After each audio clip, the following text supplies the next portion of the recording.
Ya, selamat pagi, salam sejahtera untuk kita semuanya. Assalamualaikum warahmatullahi wabarakatuh. Ya, di sini sudah hadir itu beberapa orang ya.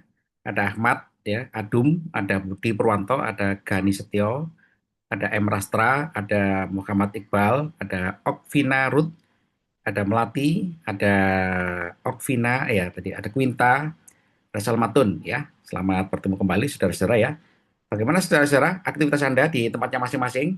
Lancar ya? Bentar, Pak. Alhamdulillah, Pak. Ya, syukur. Oke.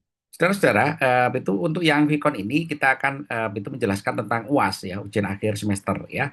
Ada semua sudah baca soalnya, saudara-saudara ya?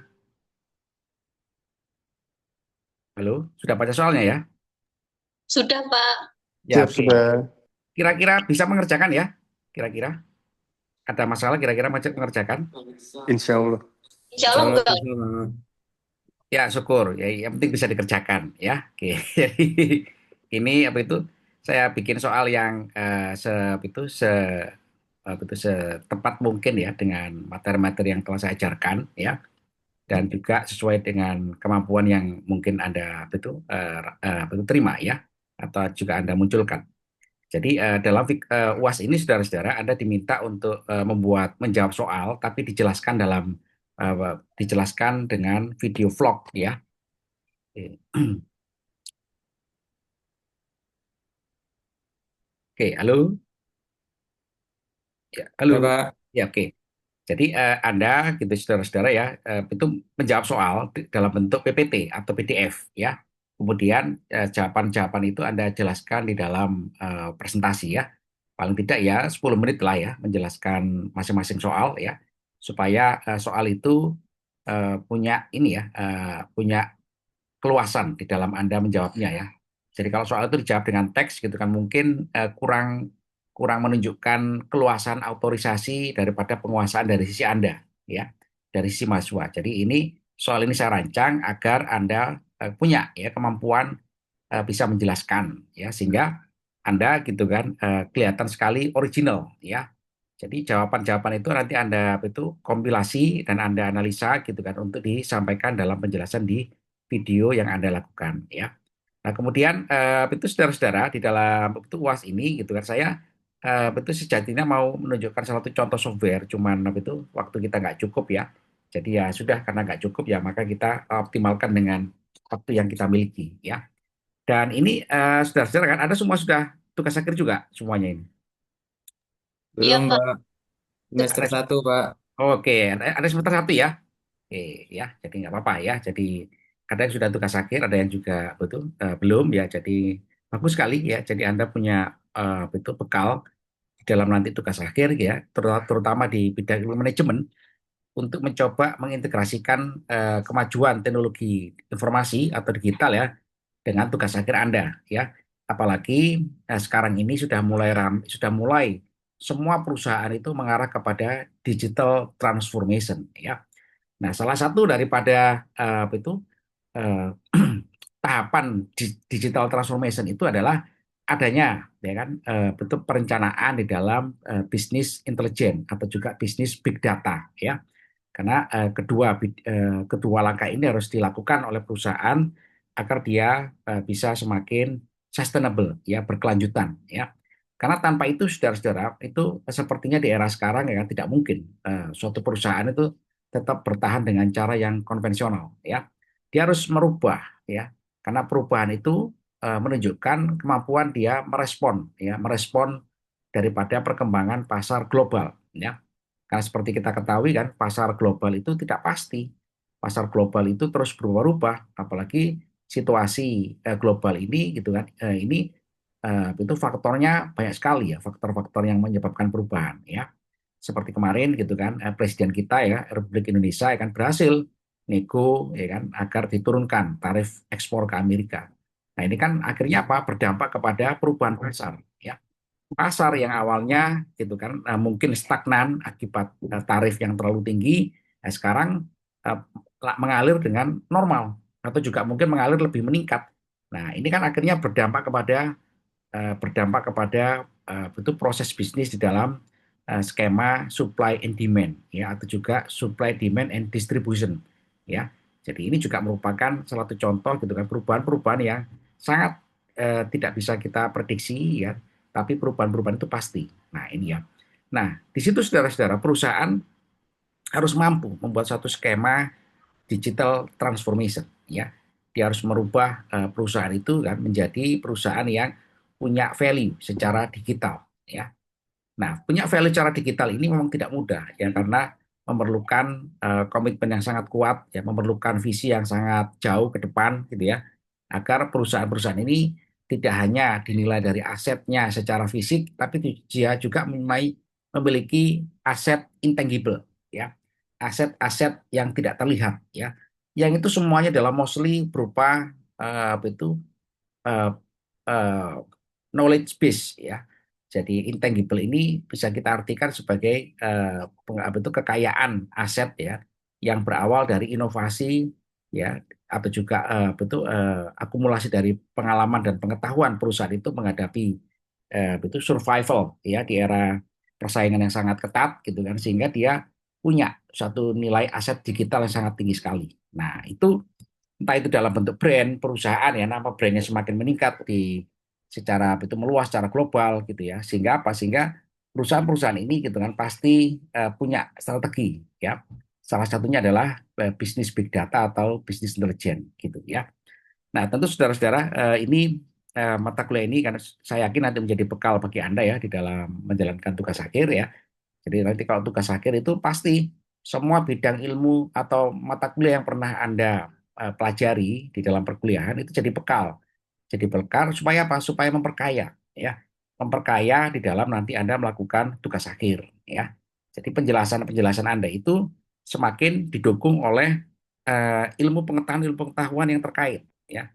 Karena itu kalau kita tidak bisa menjelaskan dengan ilmu pengetahuan terkait ya, maka eh, apa yang kita lakukan di dalam penelitian atau juga apa yang nanti kita temukan itu tidak kuat ya secara fondasi ilmu pengetahuan.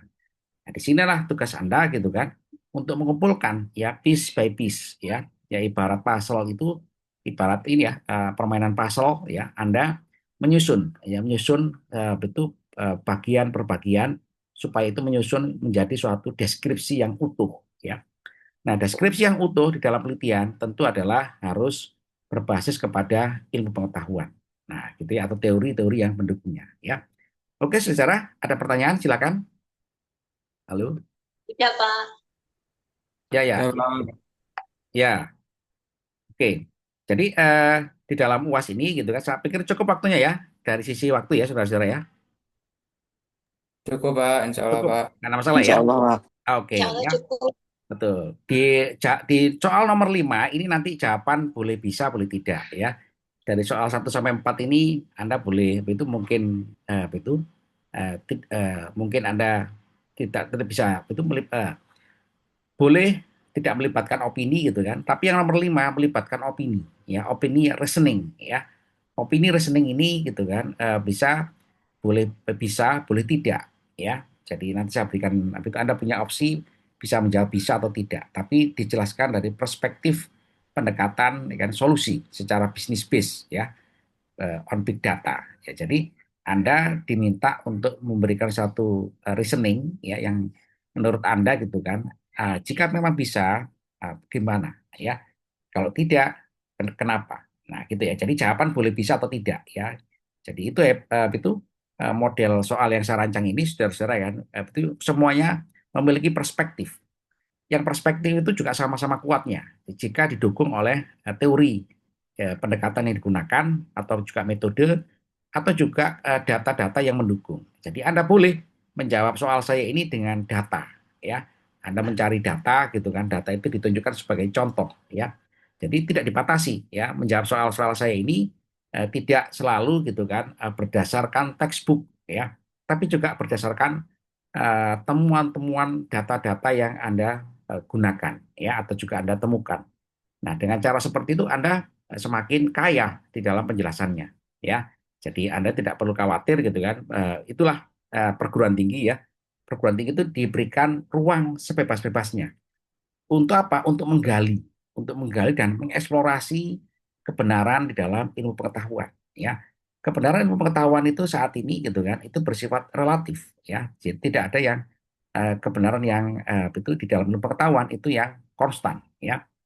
Nah, sebagai contoh adalah saat ini gitu kan kita masih mendefinisikan elektron ya di dalam ilmu fisika ya atau juga bidang ilmu yang lain itu dengan kesepakatan para ilmuwan ya di bidang ilmu theoretical fisik ya itu elektron itu terdefinisi.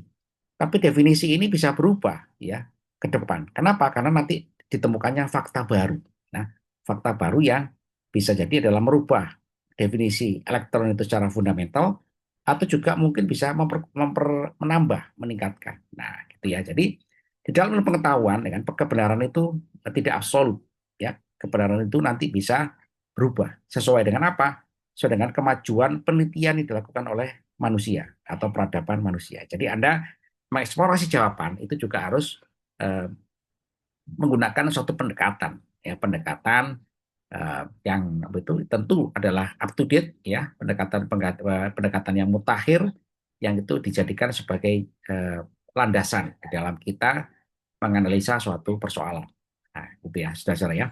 Jadi Anda jangan khawatir ya kan menjawab soal saya ini ya tidak perlu nyontek ya, tapi perlu baca ya, membaca referensi ya, membaca referensi ya, menyimak penjelasan gitu ya, kemudian juga menambah wawasan-wawasan yang lain gitu kan. Dan juga perlu juga menambah contoh-contoh fakta dan data ya. Sehingga nanti Anda bisa menjelaskannya dengan sangat kaya ya, penjelasan juga sangat betul dalam ya dan juga betul substansi ya menjawab persoalan ya. Begitu secara ya. Halo. Siapa? Siap. Oke. Oke, saya pikir cukup hari ini ya. Jadi nanti kalau ada persoalan ya kan Anda bisa itu minta tambahan extend waktu ya.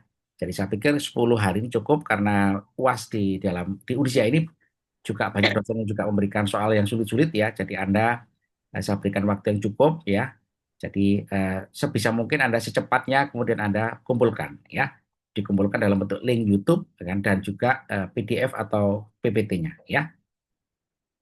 Halo. Baik. Siapa? Siapa? Ya, oke ya. Oke, sejarah. Kalau tidak ada pertanyaan ya kan silakan dikerjakan ya karena ya itu kini UAS ya tidak boleh lama-lama untuk kita vikon ya supaya Anda bisa mengerjakan UAS ini dengan baik ya. Oke, terima kasih atas waktu Anda ya. Selamat pagi dan selamat beraktivitas ya. Dan saya harapkan UAS Anda berhasil semuanya ya. Ya, Halo. Pak.